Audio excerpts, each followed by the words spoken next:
ഇക്കാര്യത്തിൽ വലിയ ഗുരുതരമായ യൂണിഫോമായി സഹകരിക്കാൻ താല്പര്യപ്പെടുന്ന ഒരാൾ ആത്മാർത്ഥമായി അതാണ് അദ്ദേഹം ആഗ്രഹിക്കുന്നതെങ്കിൽ സമീപനമാണോ സ്വീകരിക്കേണ്ടത്? യുഡിഎഫിനോട് യുഡിഎഫ് സ്ഥാനാർത്ഥിയോട് അദ്ദേഹം സ്വീകരിക്കുന്ന നിലപാട് ഒരു കാരണവശാലും സമരഭൂമിയിൽ സന്ധിയില്ലാത്ത സമരഭൂമിയിൽ പോരാടിയ പ്രിയപ്പെട്ട നേതാവിന് പോലീസിന്റെ ക്രൂരമായ ബന്ധനങ്ങൾ ഒട്ടനവധി ഏറ്റുവാങ്ങിയിരിക്കുന്നു. എന്നാലും ഒരു വിടരാത്ത മനസ്സോടെ തളരാത്ത മനസ്സോടെ സമരഭൂമിയിൽ പടയാളി പോലെ പ്രതി ദേശീയ നേതാവായിരുന്നു. അതിനുശേഷം സംസ്ഥാന പ്രസിഡന്റായിരുന്നു. സംസ്ഥാന പ്രസിഡന്റായ ശേഷം അഖിലേന്ത്യാ യൂത്ത് കോൺഗ്രസ് കമ്മിറ്റിയുടെ സെക്രട്ടറി ആയിരുന്നു. KPCC ബഹുമാന്യനായ ശ്രീ VS പ്രസിഡന്റായിരിക്കുമ്പോൾ KPCCയുടെ ജനറൽ സെക്രട്ടറി ആയിരുന്നു. അതിനുശേഷം ശ്രീ മുല്ലപ്പള്ളി രാമചന്ദ്രൻ KPCCയുടെ പ്രസിഡന്റായിരിക്കുമ്പോൾ KPCCയുടെ വൈസ് പ്രസിഡന്റായിരുന്നു. പിന്നീട് KPCCയുടെ അഖിലേന്ത്യാ കോൺഗ്രസ് കമ്മിറ്റിയുടെ സെക്രട്ടറിയായി ചീഫ് കാര്യ സമിതി അംഗമായി ഏറ്റവും ഒടുവിലായി നമ്മുടെ കോൺഗ്രസിന്റെ സംസ്ഥാന കമ്മിറ്റിയുടെ വർക്കിംഗ് പ്രസിഡന്റായി KPCCയുടെ വർക്കിംഗ് പ്രസിഡന്റ് ശ്രീ ബഹുമാനായ K. സുധാകരൻ KPCC പ്രസിഡന്റ് ആയിരുന്നപ്പോഴും വർക്കിംഗ് പ്രസിഡന്റുമാരുണ്ടായിരുന്നു. ബഹുമാനായ മുല്ലപ്പള്ളി രാമചന്ദ്രൻ KPCC പ്രസിഡന്റ് ആയിരുന്നപ്പോഴും വർക്കിംഗ് പ്രസിഡന്റ് ഉണ്ടായിരുന്നു. ഞാൻ അന്ന് KPCC ജനറൽ സെക്രട്ടറിയാണ്. ബഹുമാനായ സുധാകരൻ MP KPCC പ്രസിഡന്റ് ആയിരുന്നപ്പോൾ ഞാൻ DCC പ്രസിഡന്റ് ആയിരുന്നു. ഞാനതെല്ലാം കണ്ട ഒരാളാണ്. ഇന്ന് KPCCക്ക് വർക്കിംഗ് പ്രസിഡന്റുമാരെ കൊടുത്തിരിക്കുന്നു. അത് വർക്കിംഗ് പ്രസിഡന്റ് എന്ന പേരിലോ KPCC പ്രസിഡന്റ് എന്ന പേരിലോ അല്ല അവര് പറയുന്നത്. അവർ കാണുന്നത് ടീം KPCC എന്ന വാക്ക്, ടീം KPCC എന്ന വാക്ക് വളരെ അർത്ഥവത്താണ്. ഈ പാർട്ടിയെ നയിക്കാൻ ഒരു ടീമാണ്, ഒരാളല്ല. ഒരാളിനെ കൊണ്ട് ഈ പാർട്ടിയിൽ ഒരു ചുക്ക് ചെയ്യാൻ കഴിയില്ല എന്നെനിക്ക് വളരെ വ്യക്തമായി.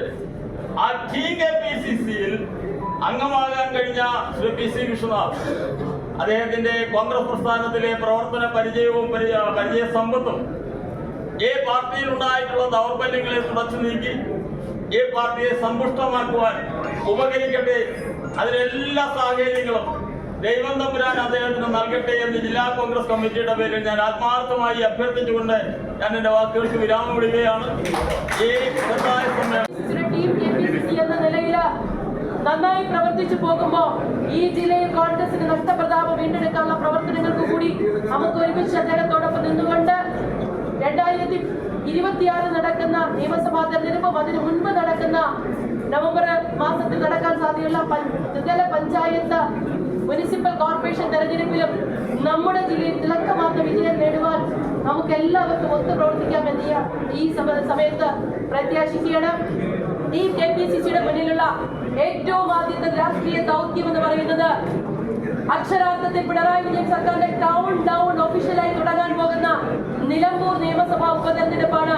ആ ഉപതെരഞ്ഞെടുപ്പിൽ കോൺഗ്രസ് നേതൃത്വത്തിൽ ഐക്യ ജനാധിപത്യ മുന്നണി ഏറ്റവും തിളക്കമാർന്ന വിജയം കൈവരിക്കാൻ പോകുമ്പോൾ അതിലെ വിജയശില്പികളിൽ ഒരാളായി പ്രിയപ്പെട്ട ശ്രീ PC വിഷ്ണുനാഥും ഉണ്ടാകുക തന്നെ ചെയ്യും.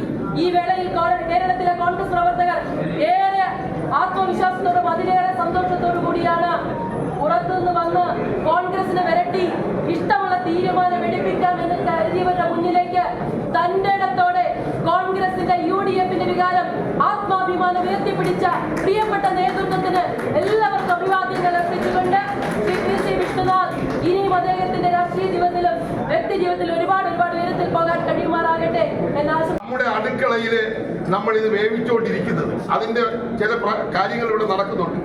അതുകൊണ്ട് പ്രിയപ്പെട്ട ശ്രീ PC വിശ്വനാഥ് കേരളത്തിന്റെ തന്നെ നേതാവാകും. ഞാൻ ഉറപ്പിച്ചു പറയുന്നു, അത് കൊല്ലത്തിന്റെ അഭിമാനമാണ്. എനിക്ക് ഒരു കാര്യം കൂടി പറയാനുള്ളൂ. ഞാനും ശ്രീ PC വിശ്വനാഥ് അടക്കമുള്ള പഴയ KSU യൂത്ത് കോൺഗ്രസ് ടീം ഡൽഹിയിലൊരു അഭിമുഖത്തിന് പോയിരുന്നു. അദ്ദേഹം KSUവിന്റെ പ്രസിഡന്റായി, ഞാൻ യൂത്ത് കോൺഗ്രസിന്റെ പ്രസിഡന്റായി, ഷാനിമോൾ ഉസ്മാൻ മഹിളാ കോൺഗ്രസ് ധാരാളം പേരുണ്ടായിരുന്നു. അങ്ങനെ ഒരു അഭിമുഖത്തിൽ പോകുമ്പോഴാണ് നമ്മളെ കൂടുതൽ യാത്ര ചെയ്യുന്നതും തിരിച്ചു വരപ്പെടുക. ഞാനതിനകത്ത് ഒന്നും ആയില്ല എങ്കിലും PC വിശ്വനാഥ് അന്ന് KSU പ്രസിഡന്റായി. യൂത്ത് കോൺഗ്രസിന്റെ പ്രസിഡന്റായിട്ട് അനിൽകുമാർ വന്നു. പക്ഷെ അനിൽകുമാർ ഈ പാർട്ടി തന്നെ ഇല്ല. ഷാനിമോൾ മഹിളാ കോൺഗ്രസിന്റെ പ്രസിഡന്റായി.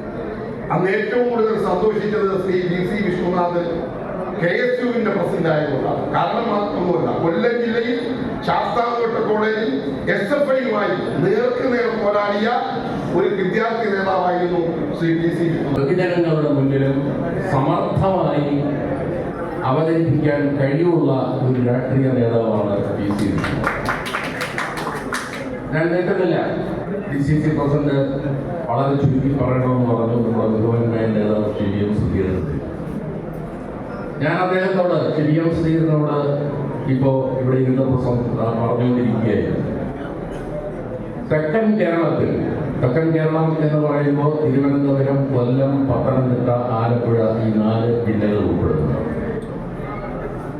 ഈ 4 ജില്ലകളിലായി ആകെയുള്ള MLA-മാരുടെ നിയമസഭാ നിയോജകമണ്ഡലങ്ങളുടെ എണ്ണം 39. നിർഭാഗ്യവശാൽ കോൺഗ്രസിന്, UDF-ന് ഇപ്പോഴുള്ള MLA-മാരുടെ എണ്ണം കേവലം 4. അപ്പൊ ഇവിടെ നമ്മുടെ എല്ലാവരുടെയും PCCയുടെയും എല്ലാവരുടെയും ലക്ഷ്യം 2026 ഭരണം തിരികെ പിടിക്കുക. കഴിഞ്ഞ തെരഞ്ഞെടുപ്പിൽ നമുക്കറിയാം, കൊല്ലം ജില്ലയിൽ നമ്മുടെ സംഘടനയുടെ സ്വാധീനം വെച്ചും ജനകീയ അംഗീകാരം വെച്ചും ഞാൻ മനസ്സിലാക്കുന്നത് ഏറ്റവും ചുരുങ്ങിയത് കൊല്ലം ജില്ലയിലെ 6 മണ്ഡലങ്ങളിൽ എവിടെ നിന്നാലും ശ്രീ PC വിശ്വനാഥന് വിജയം ഉറപ്പായിരുന്ന ഒരു നേതാവായിരുന്നു ശ്രീ PC. അതുകൊണ്ടാണ് കൊല്ലത്ത് അദ്ദേഹത്തിന്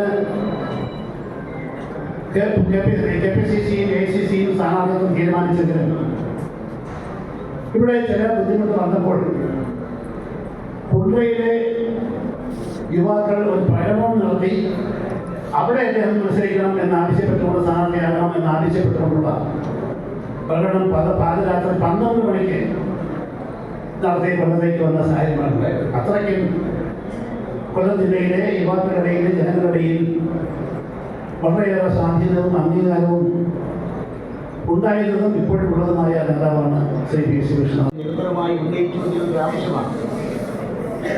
പക്ഷെ അത് യാഥാർത്ഥ്യമായി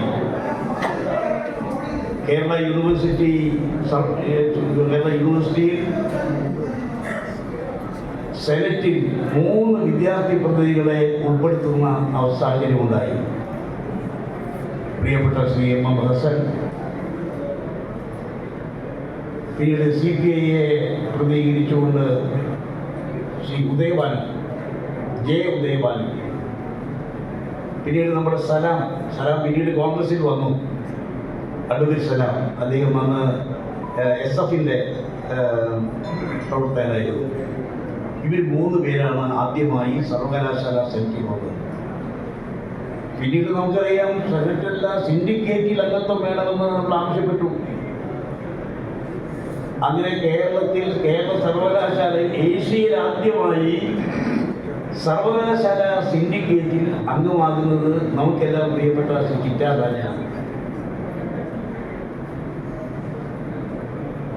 അപ്പോൾ ആ രീതിയിൽ സെനറ്റ് അംഗം എന്നുള്ള നിലയിലുള്ള വിഷ്ണുനാഥിൻ്റെ പെർഫോമൻസ്, പ്രവർത്തനം വളരെയേറെ മതിപ്പുറവാക്കിയിരുന്നു, വളരെയേറെ ശ്രദ്ധിക്കപ്പെട്ടിരുന്നു എന്നുള്ളത് ഈ അവസരത്തിൽ എടുത്തു പറയാൻ ഞാൻ ആഗ്രഹിക്കുന്നു. KSU പ്രസിഡന്റ് എന്ന നിലയിൽ അദ്ദേഹം പ്രകടിപ്പിക്കപ്പെട്ട അഭിപ്രായങ്ങൾ ശ്രദ്ധേയമായിരുന്നു. പാകതയോടുകൂടി എതിരാളികളെപ്പോലും എതിർചേരിയിൽ നിൽക്കുന്നവരെ പോലും ചിന്തിപ്പിക്കുന്ന രീതിയിലുള്ള പ്രതികരണങ്ങളും പ്രസ്താവനകളും നടത്താൻ, അഭിപ്രായ പ്രകടനം നടത്താൻ അദ്ദേഹത്തിന് സാധിച്ചിരുന്നു. കേരള വിദ്യാർത്ഥി യൂണിയനെ വീണ്ടും അതിൻ്റെ പഴയകാല പ്രതാപത്തിലേക്ക് തിരിച്ചു കൊണ്ടുവരാനുള്ള ശ്രമങ്ങൾക്ക് തുടക്കം കുറിച്ചത്